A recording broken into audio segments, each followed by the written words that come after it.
Vsako dobro učenje je v resnici globalno učenje, ker učenje v resnici nima meja.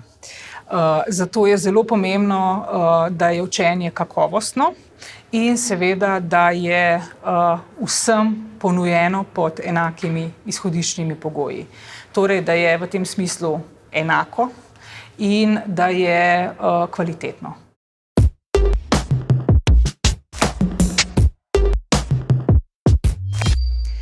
Ključno je spet znanje. Znanje, ki ima zelo jasne temelje.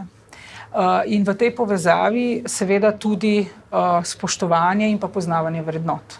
Vrednote so tiste, ki nam povedo, kaj je prav in kaj je narobe.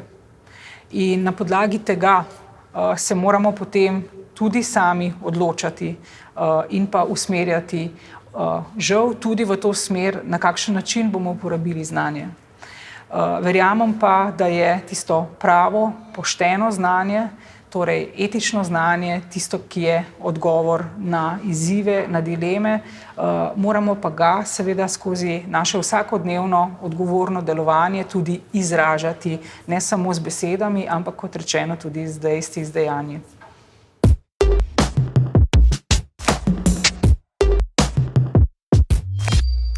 Predvsem je seveda odgovornost vsake demokratične države, vlade, utemeljene tudi na načelih zagovarjanja javnega interesa, to, da podpira vlogo znanja in pa izobraževanja, tudi znanosti v svojih mejah, tam, kjer deluje.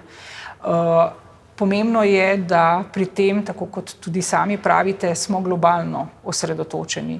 To pomeni, da sledimo nekim svetovnim smernicam, da to, kar počnemo, delamo v sodelovanju.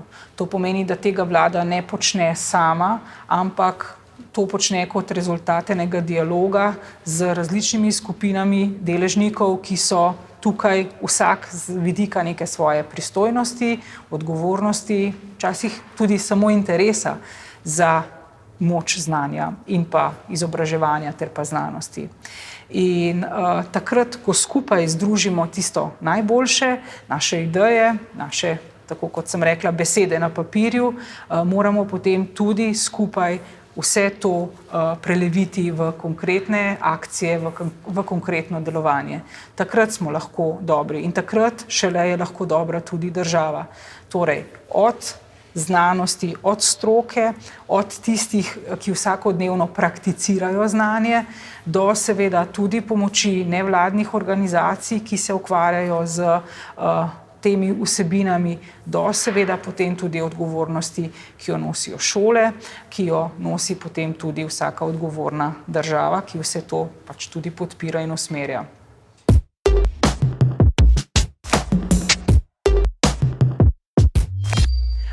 Odzvali smo se z, mislim, da lahko rečem, enotnim razumevanjem, ki v prvi vrsti predvsem odraz razumevanja stiske in pa ene človečnosti družbe, v kateri živimo in ki jo predstavljamo. To pomeni, da so se vrata šol in pa vrtcev, tudi fakultet, raziskovalnih institucij, športnih organizacij na našem področju odprla takoj, nemudoma. Veliko celo posameznikov in pa skupin je beguncem pomagalo, da so prišli čim bolj varno na naše ozemlje. Prav tako bomo sedaj tudi v nadaljevanju postavili takšne pogoje, da bo lahko ta proces šolanja oziroma prehoda na drugo obliko dela v naši državi potekal čim bolj nemoteno, čim bolj spontano in pa seveda tudi prilagojeno ne samo znanju in pa veščinam beguncev, predvsem njihovemu stanju in pa potrebi po tem, da najprej začutijo ta naš prostor kot varen prostor.